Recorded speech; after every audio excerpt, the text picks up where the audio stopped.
Hi there everybody, back again here with the Legless Zoo.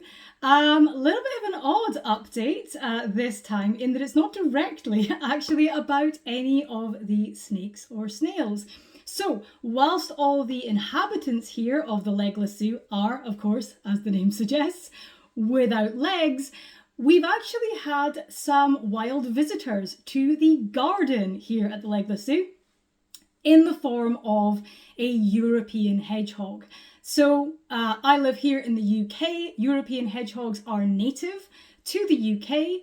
And since moving here about a year and a half ago, I've seen some hedgehogs around the area, but I hadn't actually seen any in my garden.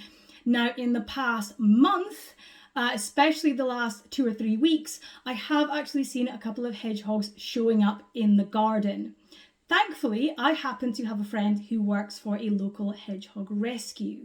So I got in touch with her and she advised me as to what best to offer as food. I noticed that the hedgehogs were coming to drink from the water that I was putting out for the birds. It's been a really hot summer here in the south of England, so I dare say that these long, hot, dry days were making our little spiny friends quite thirsty. So they were coming for water. My friend very kindly donated me some of the hedgehog pellets. This is special hedgehog food that is used by rescues and rehabbers, and she provided me with a bag of that to offer to our surprise visitor. I'm delighted to say that our little hedgehog buddy has been showing up regularly now and appears to be very much enjoying the hedgehog pellets, which is a great thing to see. Specifically because the European hedgehog is, as I mentioned, native to the UK, but they've actually been really struggling the past couple of summers. We've had a lot of summers lately which are much hotter than they have been in previous years. And whilst we have had a fair bit of rain, the weather's been quite inconsistent and they do appear to be struggling a little bit. Now that might be, for example, heat stroke with the hot temperatures, dehydration, and also sometimes they're struggling to find food because of course the uncertain and unsettled conditions are also having impacts on wildlife and invertebrates, especially the bugs, snails and slugs that hedgehogs feed on. So we've been feeding our little friend quite regularly. I will, as much as possible, put up some updates on them and their visits. It's quite tricky to get footage of them. They are, of course, quite shy and they are nocturnal. So, of course, I don't want to scare or disturb our little friend. But as much as possible, I will try and get some footage of them whenever I can. But more importantly, as I mentioned, my friend is a rescue and rehabber who volunteers for a local hedgehog charity.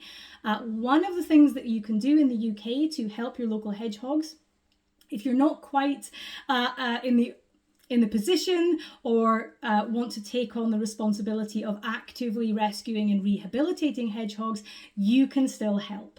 So if you have a garden, especially if you live in a area with several gardens, especially if they are connected to each other, you can help.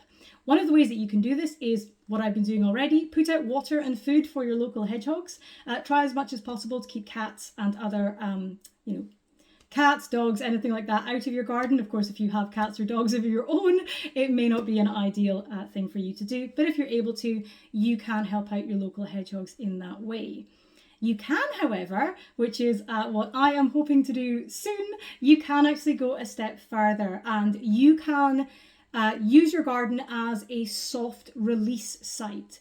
What this means is that once hedgehogs have been rehabbed and are ready to go back to the wild, they've recovered from whatever put them in need in the first place, it's very important that they have a safe, secure base to reorient themselves, find their way around, and get a little bit of support as they reintegrate to the wild, learn their surroundings, and then disperse in their own time. To do that, you provide a shelter, so a little hedgehog house in your garden, and you just provide some food and water for them, just to make sure that they have as good and helpful a start, as supportive a start in their reintegration back to the wild as possible. So, on the recommendation of my friend, I have ordered a hedgehog house. So, let's take a look, shall we? Because it just arrived today. So, here we go. This is our hedgehog house. You can see it's pretty simple. It's not huge. I'm just going to stand back a little bit so you can see. This is just a little wooden house. You can see here. These little clips you can see on the underside mean that you can lift off the lid so that you can obviously put in food, water, bedding, change any bedding and so on. And it has a nice weatherproof seal on the roof as well. So here's hoping, oh there we go, I'll turn this around so we can see the entrance a little bit better as I juggle this. Hope I don't drop it, although it's fairly sturdy. So here we go, this is our little hedgehog house. I'll take the lid off so that you can see what it looks like on the inside. So let's just do that, bear with me as I flick these little clips off. There we go. Okay, so we've now taken the lid off. You can see here that the inside has, obviously here's the entrance for the hedgehog to come in. You have like a little kind of hallway entrance space here. There's a little doorway, and then this would be where you would put their nesting material, some bedding, some straw and so on. And this would be where they would sleep and they would use as their shelter. So, super excited for this, to have a little leggy visitor, albeit not resident of the Legless Zoo. I hope you guys are as excited as I am. I will keep you all updated with what happens with our little friend. And if we end up being lucky enough to have a rescue ready for release to be situated in our garden, I will of course update you with that news as well. If you'd like to help your local hedgehogs, please do get in touch with your local rescue. They are just a short Google away in most cases. European hedgehogs, it bears pointing out, are a very different species to the ones that you might see people keep as pets.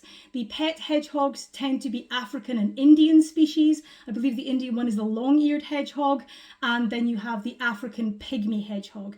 These are the ones that you might see in pet shops being sold or kept as pets. The European hedgehog is a wild species native to the UK. They are a protected species. They're larger than the pet varieties that you might have seen perhaps on the internet. And they are, of course, protected, but they are delightful little critters. I feel very, very lucky to have them visiting my garden regularly, and hope to be able to do a little bit more to help out some of our little prickly wild friends. So I will keep you updated with this slight tangent to the Legless Zoo. Do let me know if this is something that you would be interested in hearing more about. I was super excited, so I wanted to share it with you guys. Yeah, I'll update you as and when things progress with that situation. So bye for now. Thank you once again for joining us here at the Legless Zoo. I don't know, like, subscribe, do the YouTubey things. Let me know in the comments below. Do you know of anyone who keeps pet hedgehogs? Do you live somewhere where you have native hedgehogs? Have you seen any in your garden? I would love to hear more about the wildlife that live around you and visit your gardens too. So bye for now, and see you all in the next one.